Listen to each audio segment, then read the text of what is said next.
السلام عليكم ورحمة الله وبركاته أبو الغالين. هنجاوب على الموديل تيست اللي احنا خدناه. طبعا احنا قلنا الانجليزي بتاعنا مش انجليزي قواعد وكلمات بس، احنا عاوزين نوصل لعمق المعرفة في الانجليزي. نوصل لثوابت بحيث ان احنا السنة دي ان شاء الله تأثر معانا وترفع مستوانا بشكل كبير جدا وتخلي عندنا ثبات في المعلومة. تمام.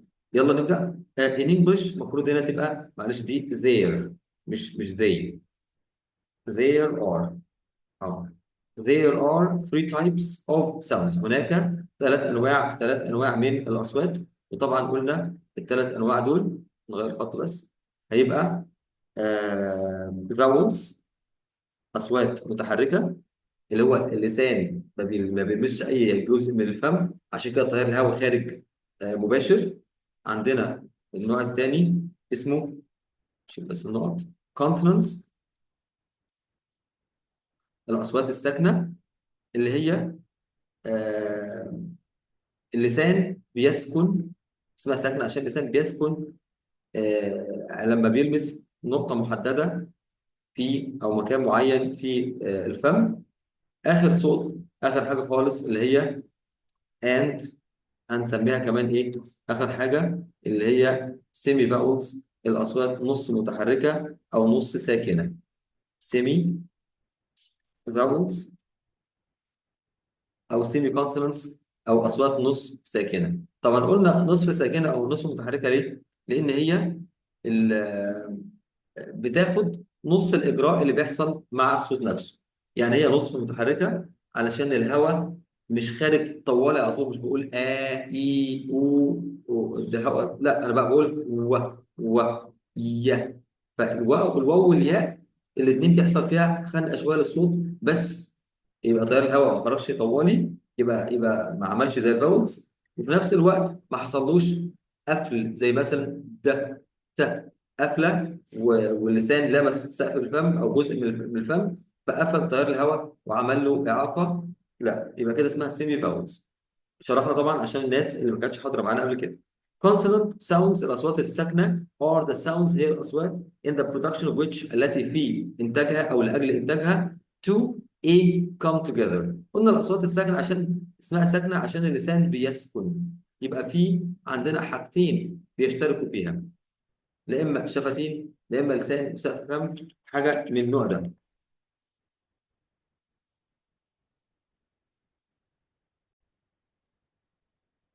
فقلنا two articulators، يبقى انا عندي كده حاجتين، عضوين من اعضاء النطق. two articulators، عضوين من اعضاء النطق بيجتمعوا او بيقربوا من بعض، علشان كده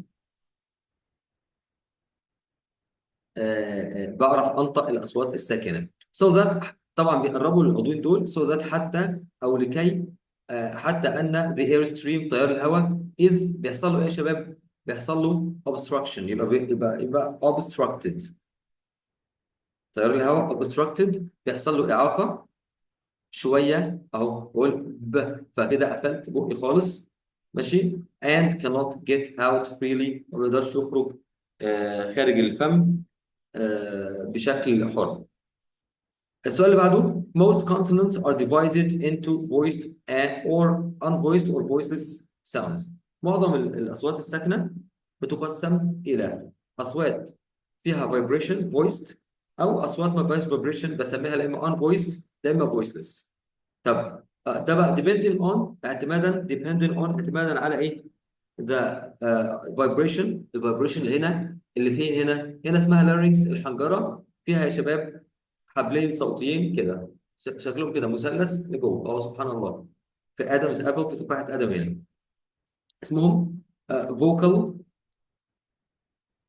فولز او كوردز. يبقى اسمها الاحبال الصوتيه فوكال فولز او فوكال كوردز. نكمل السؤال اللي بعده. ايه sounds، ايه نوع الاصوات are made by pushing air، اللي بتصنع عن طريق دفع الهواء through the mouth، through your mouth، عن طريق فمك. No sound comes from your throat. ما فيش صوت بيجي من الحنجرة، من الزور. قلنا ده ما فيش vibration، يبقى دي اسمها ايه؟ consonant sounds. ناخد الكلمة ونشيل الاس بتاعتها. consonant sounds الأصوات الساكنة. تمام كده، يبقى كده إجابة الإيه السؤال بتاعي. وطبعا عايز أعمل اس كابيتال هنا، خليها كابيتال أهوت. نكمل. يبقى consonant sounds أو voiceless sounds، أو voiceless sounds أو unvoiced sounds، كله تمام. بنكمل. السؤال اللي بعده examples أمثلة على الأصوات examples of voiceless sounds، أصوات الساكنة. عندنا أصوات ساكنة زي إيه مثلا؟ زي مثلا الب أهوت، الت، وليكن الك. ماشي. عندنا إيه تاني يا شباب؟ الس. عندنا ال نقول إيه تاني؟ الف.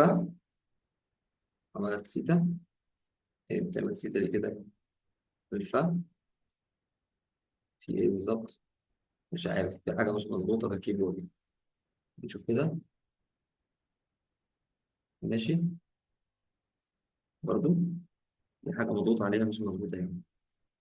المهم حرف الاف مش شغال، مش عارف ليه. نكتبه هنا كده. ايوه سبحان الله، امال هنا في ايه؟ المهم يعني هنعملها كده، كده اهو. يبقى كده عندنا مثلا صوت الشاه، بس مش عارف هيتكتب ازاي هنا. عندنا شاه. ماشي. صوت الشاه اللي هو هنحاول نعمل انسرت بقى. انسرت، ونروح على سيمبلز، رموز اهو صوت الشاه. كويس جدا. ماشي. آه كده خلصنا الاصوات الساكنه اللي ما فيهاش فايبريشن. بعد كده بيقول لي فاينل اي دي. الاي دي اللي في النهايه هاز، اللي بتيجي في نهايه الفعل الماضي البسيط المنتظم. has three different pronunciations. طبعا الفعل بتاعي عشان احوله ماضي بضيف له دي او اي دي او اي اي دي، مجازا بقول اي دي. تمام. والافعال الثانيه عدد قليل كده افعال غير منتظمه ما بحطلهاش اي دي، السبيلنج بتاعها بيختلف. طب في الماضي البسيط بقى يا ترى الاي دي هتنطق ايه؟ has three different pronunciations، لها ثلاث نطقات مختلفه. هتنطق اول نطق زي ما هي دي، ثاني نطق زي ما هو هيختلف، هيبقى العكس بتاعه تي اللي هو مفيش فايبريشن. ثالث نطق هيبقى اد. وشرحنا الكلام ده.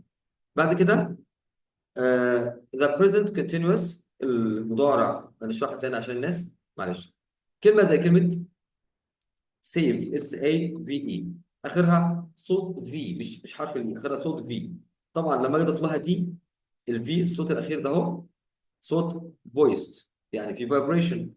في الحالة دي انا هضطر انطق الدي زي ما هي عشان برضه هي فيها vibration، يبقى في تناغم صوتي ما بين الدي والفي. لكن كلمة تانية كلمة تانية زي كلمة لايك ال اي كي اي، او لايك اخرها صوت ك، والك صوت فويسلس ما فيهوش فايبريشن. ففي الحالة دي انا مضطر انطق الدي لما احطها في الاخر نهوت انطقها ت.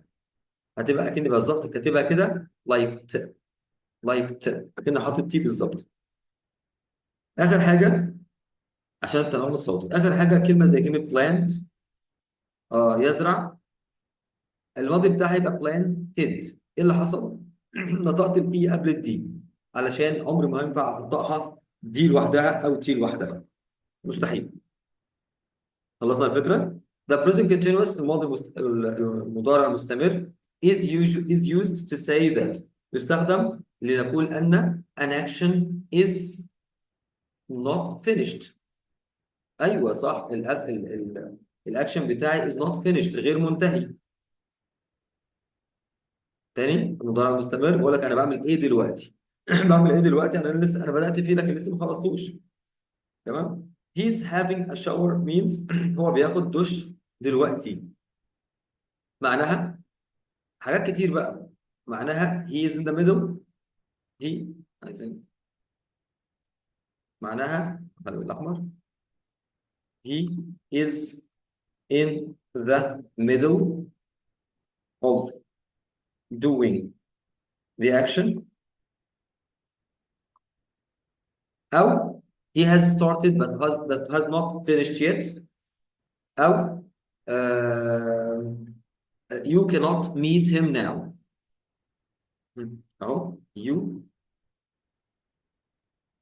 cannot meet meet him now أو he cannot get out to meet you. مش هيقدر يخرج عشان يقابلك. طب he has a shower. he has a shower means هو هنا بتعبر عن expresses. it means that he takes a shower as a habit. بياخد دش كايه كعاده. ما بتكلمش بيعمل ايه دلوقتي. طبعا هنا ناقصه مجرد ظرف تكرار عشان اقول هو بياخد شاور كل قد ايه.